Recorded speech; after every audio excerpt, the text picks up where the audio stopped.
Hello, welcome back guys to the channel as today we watch the final episode of Dorohedoro. So, of course, it is the final episode, but it's not going to be the end of the story. The story still continues on within the manga, and there's actually a lot of volumes in the manga, so we're nowhere near even beginning the story, I guess you could say. Which kind of makes sense, considering that we only learn about the, what I presume, true antagonist of the story within these past few episodes, right? The cross-eyed boss, I presume that, or actually I hope that they will end this anime series on a high note. Maybe reveal some information, more information in regards to Cross-Eyed Boss. We know that Risu is out there searching for some clues. Maybe he's gonna reveal something there. And of course, the cliffhanger from last episode, the standoff between Caiman and Nikaido, right? So are we gonna resolve that within this series, or are we gonna have to wait until later? Well, let's hope that whatever they do, it ends on a high note, and get right to it. Alright, let's begin in 3, 2, 1, play. Memories of school days, which would be Risu and Aikawa, right?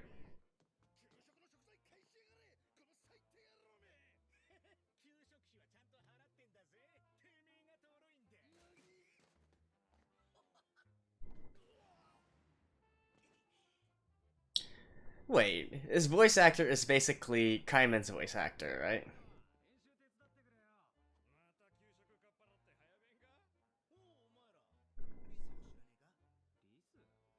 Huh, I'll check at the very end there, the Seiyu list. So it seems that they are adapting some stuff out of order. Uh, Within the manga, this actually happened amongst everything from the last episode.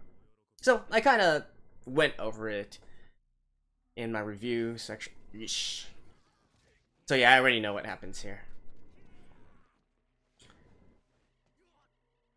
Pro.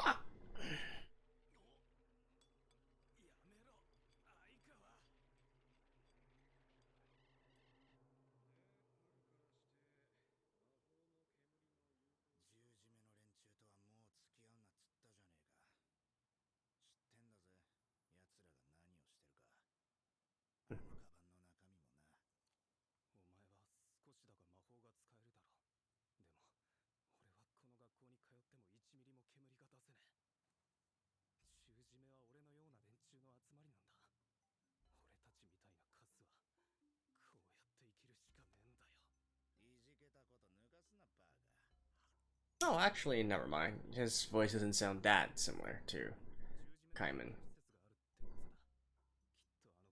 I wonder if me looking up the cast list would count as a spoiler.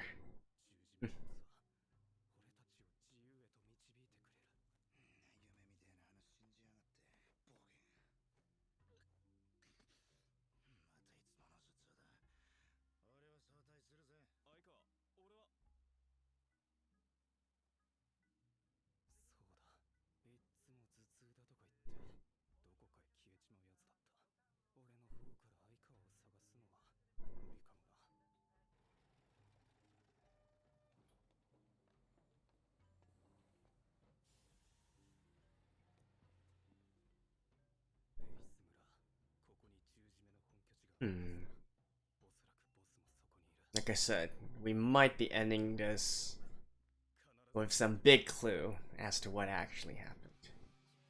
Oh, here's the opening for one last time, I guess. So yeah, what we just saw there, I actually already read in the manga because the anime kind of adapts things a little bit out of order, presumably to make the flow of the story a bit better as well. Hmm.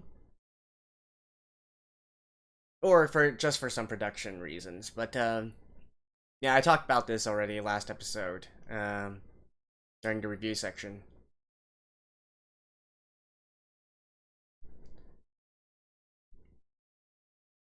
I wouldn't say much was reviewed there, although we do know a bit more like how Risu is really, he really doesn't have any magic at all. He can't produce smoke. And Aikawa's fighting style is very similar to Caiman, especially with his mask and whatnot. He really looks like Caiman. Is he Caiman though? I think it's a little bit more complex than that.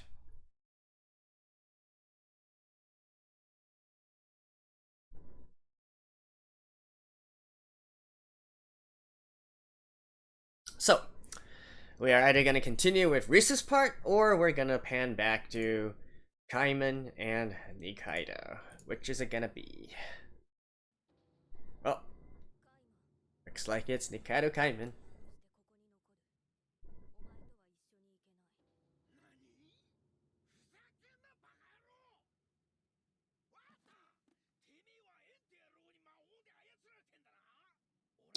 Close.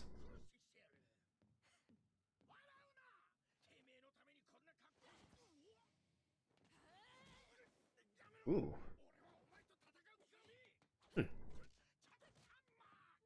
I guess Caiman really has been training with Nikaido.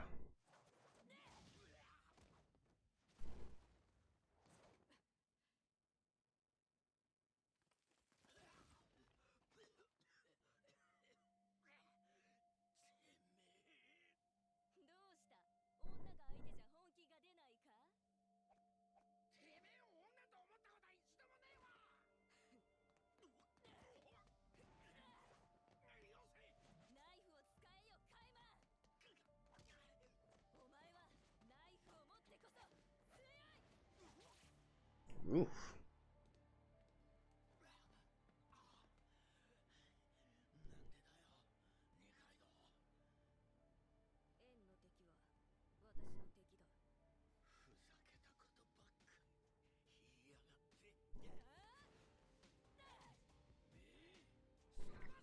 Brock.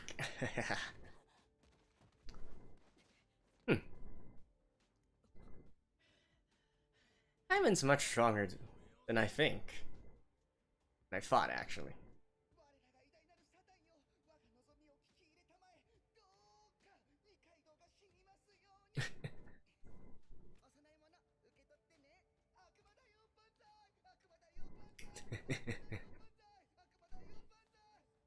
Victim of jealousy.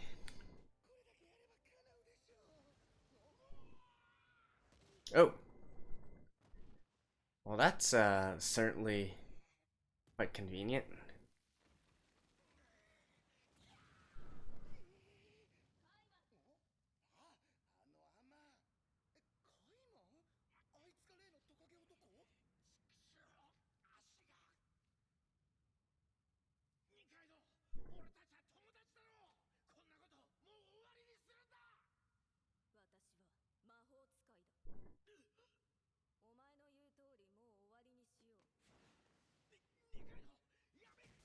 Ooh, cool.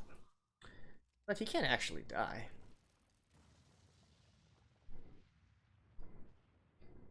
Well, presumably, anyway. You know, when someone can't die even when you take their head off. Hmm. Oh, that dream again?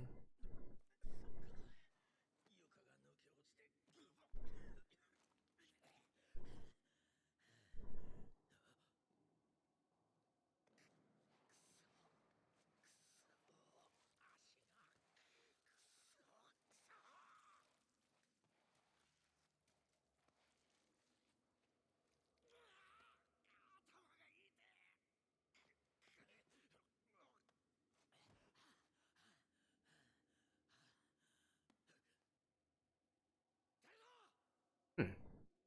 My head hurts. Is he really Aikawa?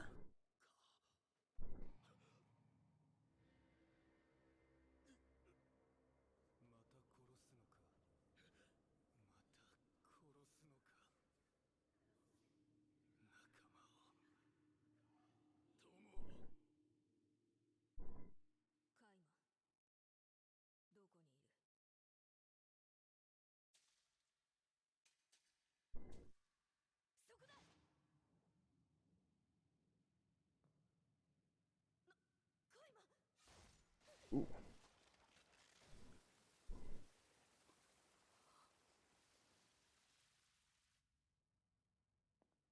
The hell?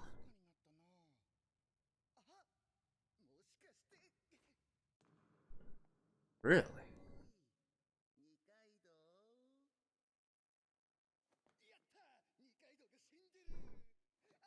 I mean, obviously, I'm not that worried, considering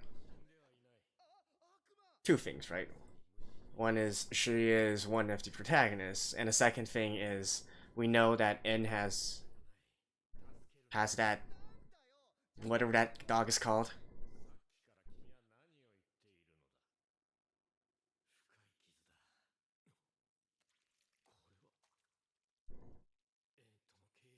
Oh.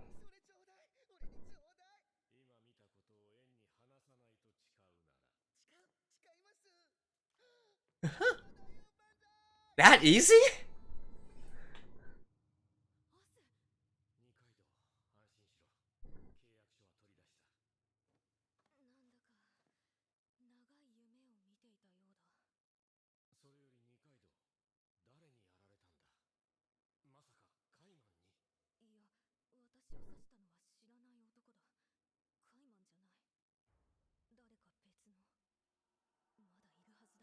The guy inside Caiman?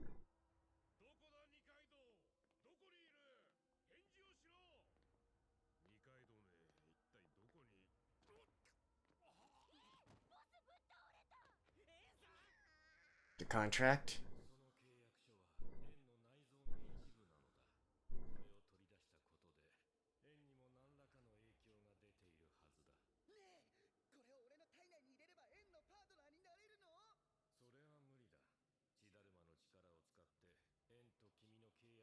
Yeah, it has to be during the event.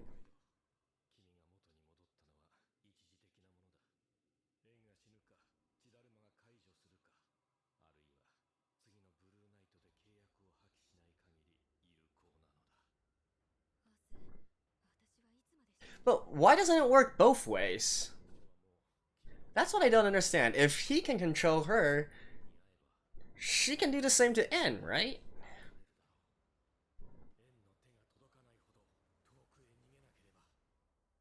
I mean, they never said anything about an unfair contract.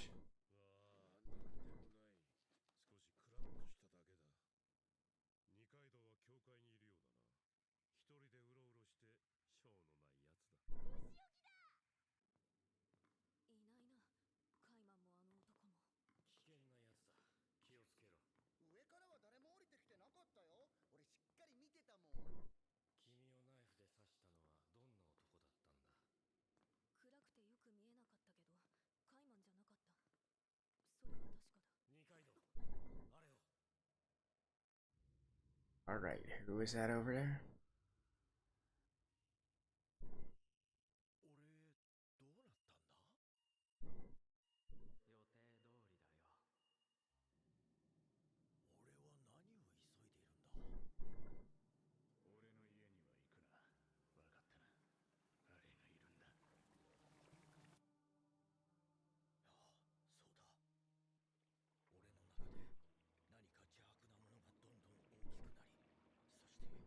What?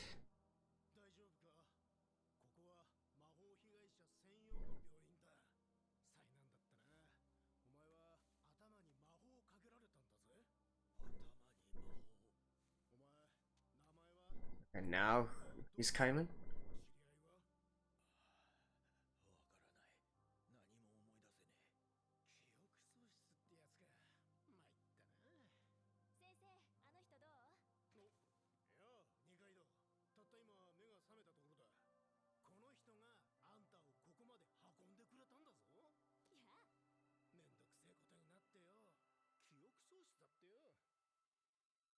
Yeah, but what was he originally?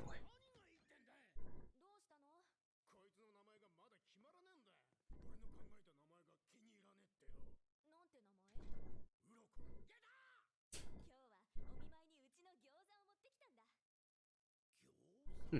I wonder if Nikaido was the one who named him.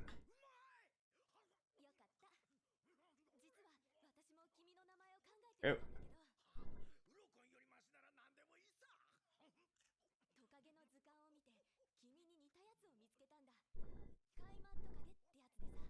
Oh, Caiman is a lizard? Okay, that's news to me.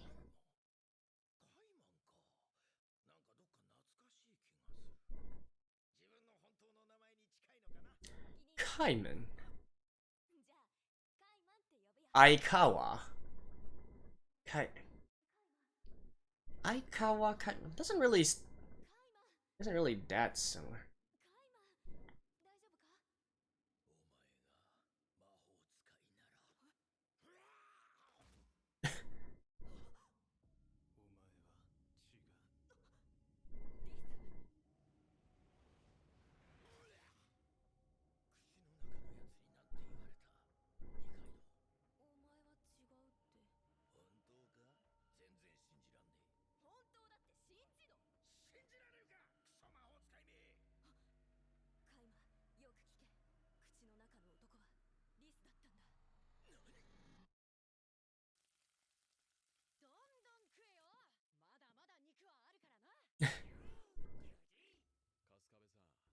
Why they?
I wonder if Nikaido is going to maybe.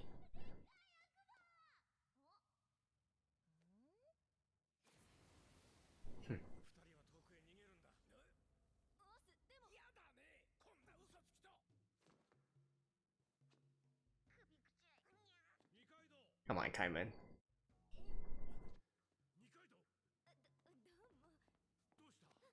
Yeah, I was like, is she going to be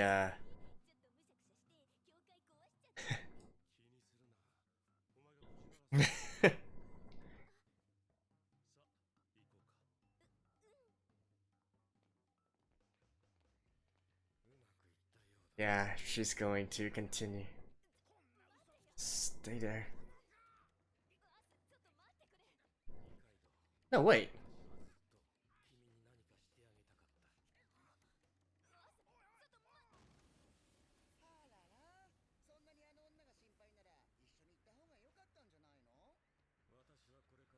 Oh, is it actually him?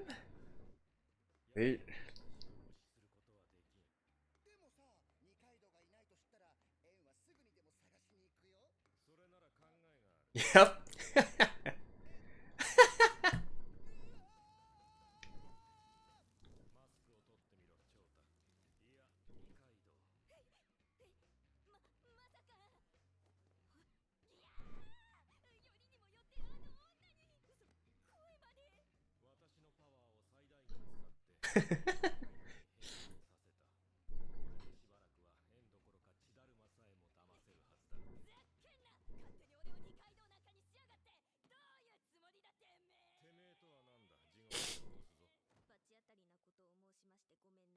He is a devil after all.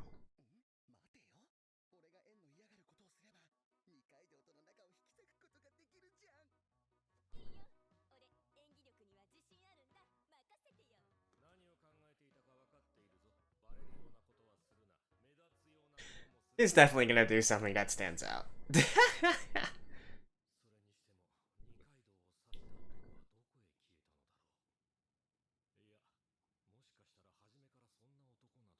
Probably it was a transformation of Caiman.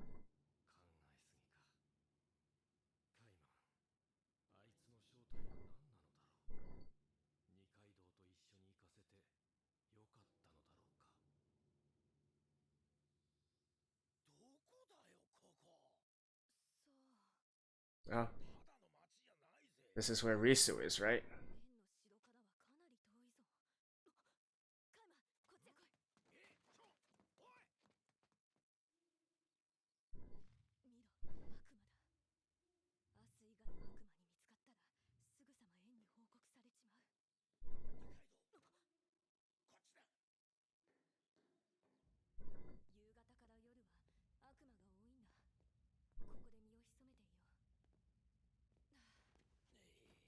Alright, time for some heart to heart, I guess.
'And then turns out Caiman is actually a sorcerer.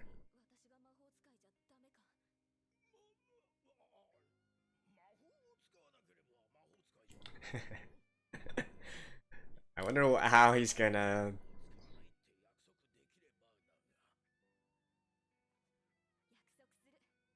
Hmm.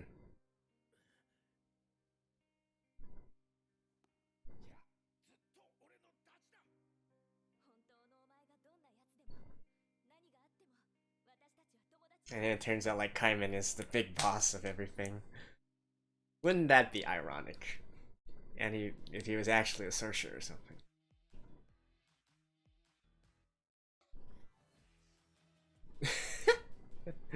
And well, that's how we end this, I guess.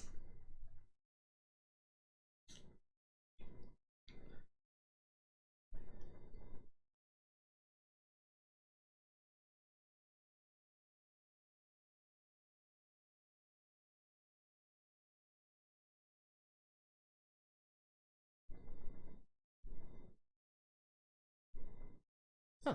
Are they actually back now? Back to Hull?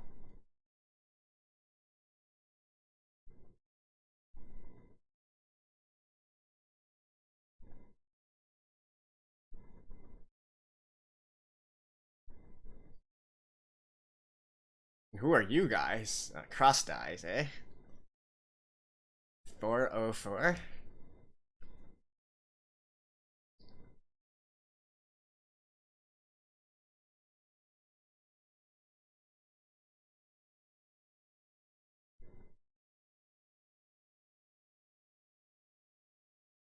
Ah.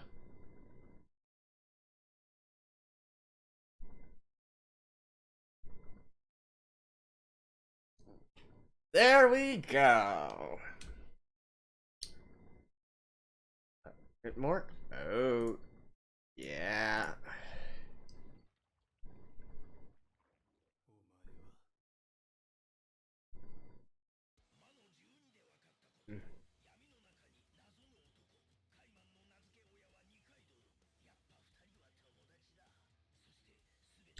Alright, see you guys after this. Alrighty there, so there we have it with the conclusion of the Dorohedoro anime. I believe the anime goes up to volume 7 somewhere in the middle, I think, whereas the total of Dorohedoro, which is completed now by the way, is 23 volumes. So we're not even a third of the way into the story, right? Definitely lots of other stuff to come up in the end. And so I guess that's why a lot of things are left unresolved, right? For instance, we're not going to be seeing Nikaido's magic so easily, even though I've been really wanting to see her show off some of that as well. Though I guess understanding her background story here, she's probably not going to be using it until very, very later on into the story, right? And they did make up in the end, right? So now they will continue to be friends and continue on this adventure together. And of course, like I said, we did get some more clues in regards to mystery of Caiman and Risu and so on and so forth, but just enough of a tease to let us get a feel of what we're going to be up for in the future. And it also makes sense that things came out this way, so all three different sides will continue exploring this mystery independently. It wouldn't really make sense for them to work together, right? So them separating into this kind of into these three separate parties does make a lot of sense. And actually, I think, because I did go back and read the manga of this episode as well, I don't think that Kaiman and Nikaido actually transported near the place that Risu is. I think they're somewhere else, although it's not entirely clear yet. I haven't continued to read on. But yeah, anyways, Risu is going to do his investigation, Kaiman and Nikaido are going to do their investigation, and his people are going to continue to do their investigation into this situation, right? So, yeah, they will continue on with each respective part of the story, as we've seen up to now, right? They've pretty been each of their separate stories, eventually converging into one final story. I do like the way that they handled this.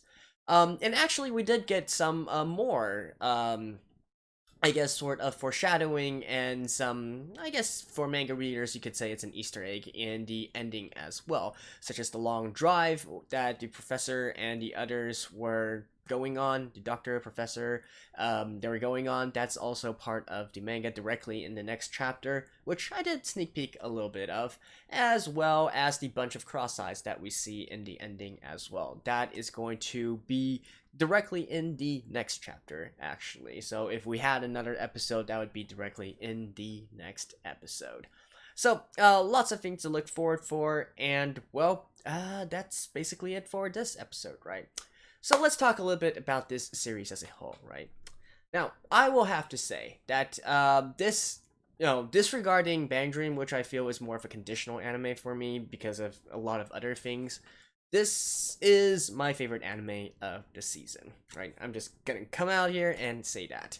Now, with that being said, I think that this is more a testament to the original work than it is to the anime adaptation. I can definitely now see why the manga series is so critically acclaimed. Even though, it is dark and kind of gory and all that, but it's just such an interesting a manga, right? Like, there's lots to love about this. If you want action, you got the action. It's definitely not a shonen, right? But at the same time, you do see them do some pretty cool stuff, and it's bloody, it's gory, but not to the point where it's a bit revolting or disgusting, but just slightly enough to put it apart from your your normal shonen kind of stuff, right? The comedy is fantastic. It does rely slightly on overreactions. That sort of genre of comedy, but there's a lot of absurdist humor in here, and I've said this many times before, right? One of my favorite series of all time is Gintama. I absolutely love absurdist humor, so this is completely right up my alley. So it's got that going for it as well. I love the gags that they do in this, right? The characters are all very likable. I would even venture and say that Kaiman is probably the least likable of all the characters that we've seen so far, and I think that's for a good reason as well, right? After all, we are trying to solve the mystery of Caiman as well, so he needs to get developed eventually, right? He's not really himself right now. So, but all the other characters, right, they each have their own quirks and personalities. The only one that I would say isn't really developed enough is maybe Ebisu, in a sense, since she doesn't really have her memories back yet either. But she has definitely created a niche for herself as well, being this sort of wacky character, right? And considering that we're less than a third of the way through the manga, through the story. There's plenty of time to develop her in the future, so I can totally see why she's still left in this state as she is now. And also, I love their reactions, right? Especially in regards to characters get hurt in this anime, right? They get their limbs chopped off, they get cut up, lots of the bystanders die and all that. It's just part of their daily lives, right? They're not going to overreact to this. In fact, I think most of the characters in this series are pretty nonchalant towards death and being hurt and all that. And it's just refreshing to me, right? Treating this as just such as an everyday thing, right? It also ties in with this sort of absurdist philosophy or comedy or whatever you want to call it of this series, but to me that is actually a very compelling factor in its favor. Now, with all that being said, I'd have to say that the thing that makes me like the series the most is absolutely the world building, right? The world of Dorohedoro is just so fantastic. It's not your run-of-the-mill fantasy world, right? It's in some ways you kind of feel that it's I guess it's kind of steampunkish in a kind of way, but it's also fantasy, and it's also set within kind of like a modern times in a sort of sense. So it's got all these elements added together, but you really don't know what's going to happen, right? It's not one of your typical genres where you can say, oh, we're going to see this kind of stuff and so on and so forth. So I'm constantly guessing, or I'm constantly surprised, but hey, there's this thing that just came out that looks absolutely cool and awesome. It might only be there for like a single scene or something, and it's never gonna appear again. But still, it definitely excites you, right? The best way I can describe this is actually, this was a there's this debate like 10 years past, 15 years past, right? It's this very stupid debate, but at that time we got Lord of the Rings and Harry Potter both really starting to get their name into mainstream media, into popular media at the same time, and people do get into this debate of which do they prefer, right? But they actually fulfill very different roles here. So in terms of depth and a logical sort of world building and whatnot, Lord of the Rings absolutely wins hands down, right? It's a very deep world. It's things fit together harmoniously and whatnot. If you're looking for some serious kind of stuff, that is definitely the thing to go with. With that being said, there is a reason why Harry Potter is so popular, right? And it's because it deals with the absurd. It excites your imagination, right? If you really think deeply about a lot of the stuff that happens there, it's quite illogical, right? Some of the stuff doesn't really need to be there, and they don't really work together at all. But still, because that's not what it's supposed to be. It's supposed to fascinate you. It's supposed to excite you. It's supposed to give you this feeling of being magical, right? And so that is that is what Dorohedoro does for me as well. It feels magical. No pun intended, but I hope I can, I hope you guys understand what I mean here. So it's just, it's, even though a lot of my other series, right, I try to go through a very logical process, I'm constantly thinking, hey, does this actually make sense within the context of this anime, so on and so forth, but it's not like I'm being a downer and just, picking bones with every single anime that I come across. If you're an anime that tries to take yourself too seriously, or you're trying to have a serious kind of world building and whatnot, then absolutely I'm going to criticize your work based on that. But for something like Dorohedoro or even Gintama, in a sense where it's really relying on a lot of this sort of absurd humor and absurd situations, sometimes you just gotta go with the flow. And like I've said many times, this is actually a genre that I really, really like, so it fits completely right up my alley. I love the world of Dorohedoro. As dirty and as twisted and as grim as it is, I love the world. It is definitely a very, very interesting thing to me. So what else have we not mentioned yet? I guess the only things left are the sort of more anime related stuff. First of all, let's talk about the music. So again, mentioned this numerous times before, but No Name, the musical group that is doing all the music for Dorohedoro, they are fantastic, and I really think that they deserve a lot bigger name than they actually have.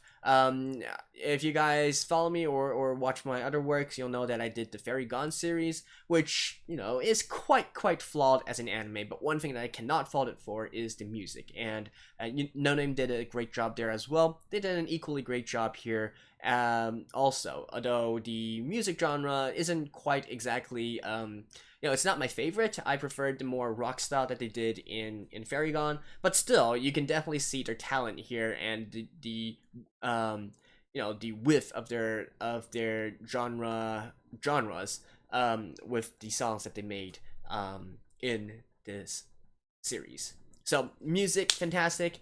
Animation, honestly, the animation and artwork is probably my biggest complaint of this series. It just, you know, the animation, I guess I can't really say it feels stiff or anything. I mean, it's good.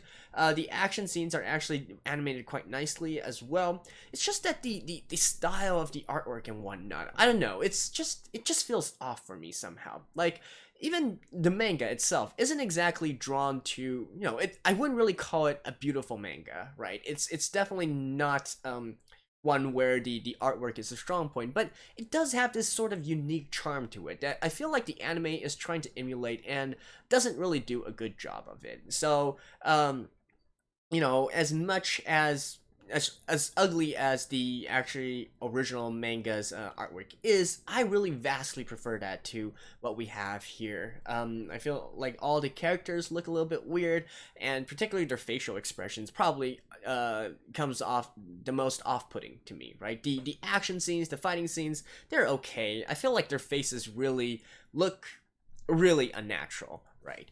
And so that's probably my biggest complaint of this anime so far. The rest, you know, it's all okay. They changed some things around from the manga in terms of the order and whatnot, but that's, you know, that's what happens with anime adaptations. You gotta fit it into the time schedule and so on and so forth, right? So I'm not gonna fault them for that. And the pacing that they chose to do here is pretty much the same as it was in the manga, right? It's nearly an episode for episode sort of adaptation. Um, you know, I could go on and say that they really spent a lot of time doing different stuff that's not really related to the main story. With that being said, because the world itself is so interesting, right? It's a case where I can easily forgive it because I actually want them to explore different aspects of the world more. I want to see where the creativity goes and so on and so forth. And so, you know, if you are going to go off rails from the main story, that is the way to do it, right? You can put in filler, but you have to put in interesting filler, let's say. And not to mention, I don't really think there was that much filler within the anime. A lot of it really built up to the next big arc, which kind of... Well, I mean, if not the next big arc, then at least introduce some other characters, right? Though the importance of these characters, well, we'll see, right? Like I said, we're only 1/3 of the way in. Hard to say for now. So yeah, I mean, I've been praising this anime long enough. Anyways, I really do love it. Unfortunately, we don't really have any news of a second season, and you know, considering this is a Netflix exclusive, I'm really not getting my hopes up in terms of a sequel, which I think is too bad. But with that being said, that's okay in another sense, because I think I'm not going to wait for the sequel even if there is one. I just want to continue reading on with the manga. So that is probably what I will do instead. I will definitely be reading the manga. I can tell you guys that now. So if there is a second season in the future, well, I guess I'll still watch it, but it won't be blind. But I don't know. I just really want to continue reading more of this story. So there we go. And by the way, I didn't even mention like the main story of this, right? So you know, it's way too early in the story to tell how deep the rabbit hole goes and whatnot. But I have a feeling that the main story is actually quite deep, and not not a superficial like, oh, there's this one big bad guy and then he changed Caiman to the way he is, etc., etc., etc. Right? I feel like it's definitely going to be a lot more complex than that. I can definitely feel it, and it makes sense, right? Considering that even one third of the way in, we still got so many mysteries to explore. They definitely have to stretch it out somehow, right? And I do think that the author is actually preparing a really complex story behind it. So I am definitely looking forward to that, and I'll be reading it. Let me know what you guys think of this, and I'm sure that a lot of you guys probably only came here because of Dorohedoro. Feel free to check out my other works as well. If not, well, I hope I will see you guys again someday. Right?